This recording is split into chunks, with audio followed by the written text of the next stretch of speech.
How's it going, guys? Cameron here with the Canadian Gamer. Feels like it's been a long time since I last posted a video. So today, not going to be a long video. I got a lot going on, really busy with work, but there's a few things I wanted to talk about. Now, beer of the day, a lukewarm Corona with a lime. So we'll get this started here.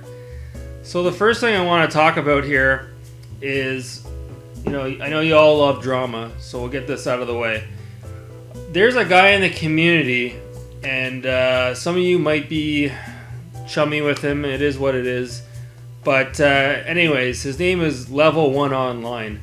Now, the reason why I bring this up is because I didn't actually even know who this guy was until a couple of months ago.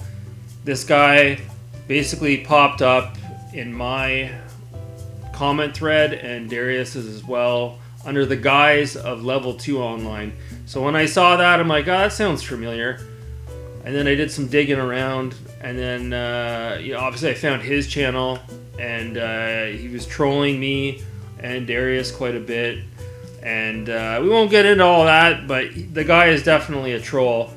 So anyways, he was causing a little bit of a disturbance in my comment thread after kind of like trying to poke around and be nice. He started to be a little bit of a shit disturber, so I blocked him. And then he came back as Level 3 Online, and then I blocked him again, and I think he may have even came back as Level 4 Online. Long story short, this guy is basically, his new nickname is Mr. Alt Account. That's what he'll be referred to from now on, is Mr. Alt Account. This guy came back as Chicken Nugget a couple of months ago or a couple of weeks ago, and unbeknownst to basically the entire community, with the exception of a few people that are really chummy with him or hang out with him on his Discord, this guy was floating around again as Chicken Nugget until me and another guy, I think Arioka, called him out on it, and then he reverted back to his original account, Level 1 Online. Well, fast forward to today, and I'm not really going to name names, but it was brought to my attention that this guy is actually floating around another alt account. This guy is going under the guise of Potato Pancake.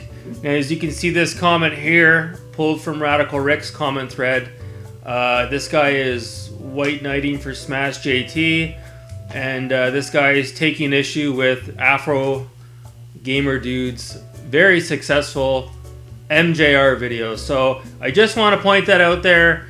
If you see this guy, Potato Pancake, you know it's basically Chicken Nugget, aka Level 1 Online, Level 2 Online, Level 3 Online, etc. This guy is Mr. Alt Account.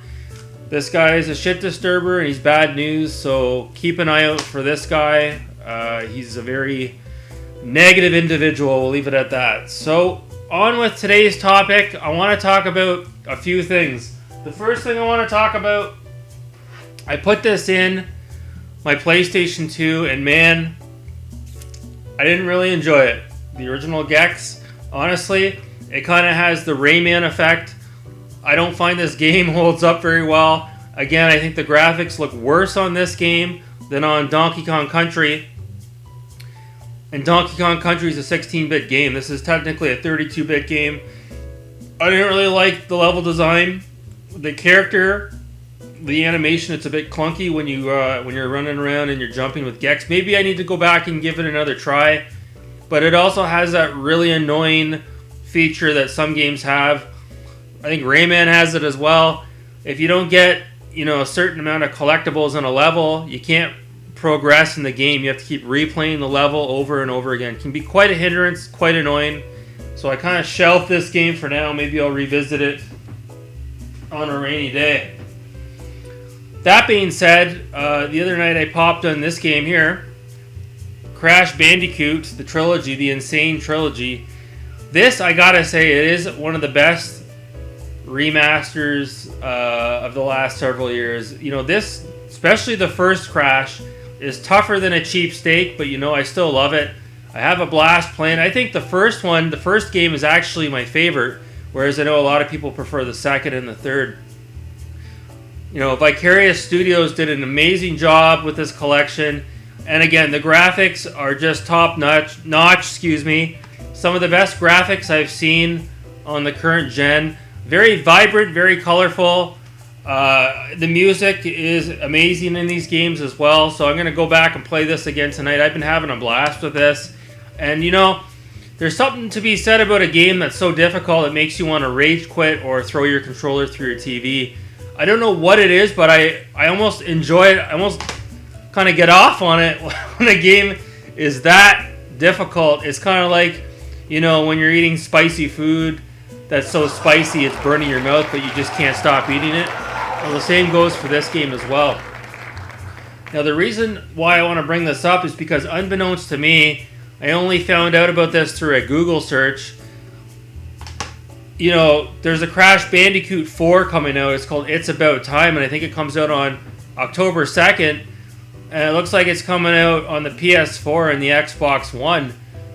Again, I didn't know about this. I don't hear a lot of people talking about it. And well, you can check out these screenshots here. Yeah, take a look at that right there. It just looks absolutely incredible.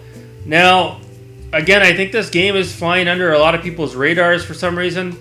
It is being done by Activision. Now, it was pointed out to me that there are unfortunately, some microtransactions potentially in this game. I know if you pre-order it off of the Activision CrashBandicoot.com website, they're offering special skins that come with the characters if you buy it digitally pre-owned, which is, again, bullshit. So I don't like that. Hopefully there's not a lot of other DLC aside from these cosmetic transactions, but I did want to just say, you know, Crash Bandicoot 4, I think that's going to be a must-buy for me.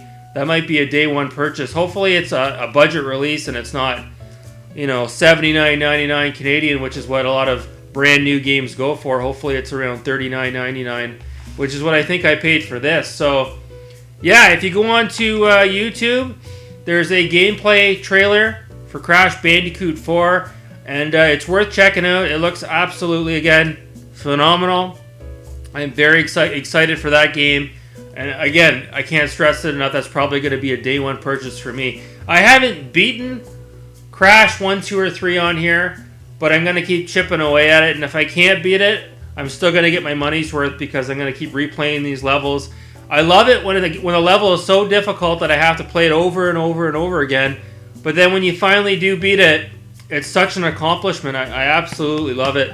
I've never played any of the other Crash games, and I've never played the Nitro Racing as well. I'm really only interested in the first 3 that were obviously originally done by Naughty Dog, if I'm not mistaken.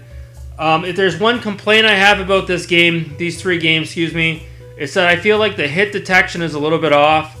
There's a lot of cheap kills. Depending on how you jump on an enemy, if you kind of hit an enemy kind of towards the front or the rear of the enemy, a lot of times you'll just die. Whereas, again, games like, I hate to keep bringing it up, Donkey Kong Country are a lot more forgivable, can't even speak, forgivable with the hit detection. So, yeah, there's some cheap kills in here. That's my impressions of it. Maybe you guys can let me know in the comments below if you feel the same way. But I just wanted to get that out there. Crash Bandicoot 4, I didn't know about it. Did you guys know about it? You know, obviously the game's probably already in the can. So October 2nd can't come fast enough. So that's going to do it for this video. Again, guys, thanks so much for watching. I appreciate it. You guys have a great day. Take care.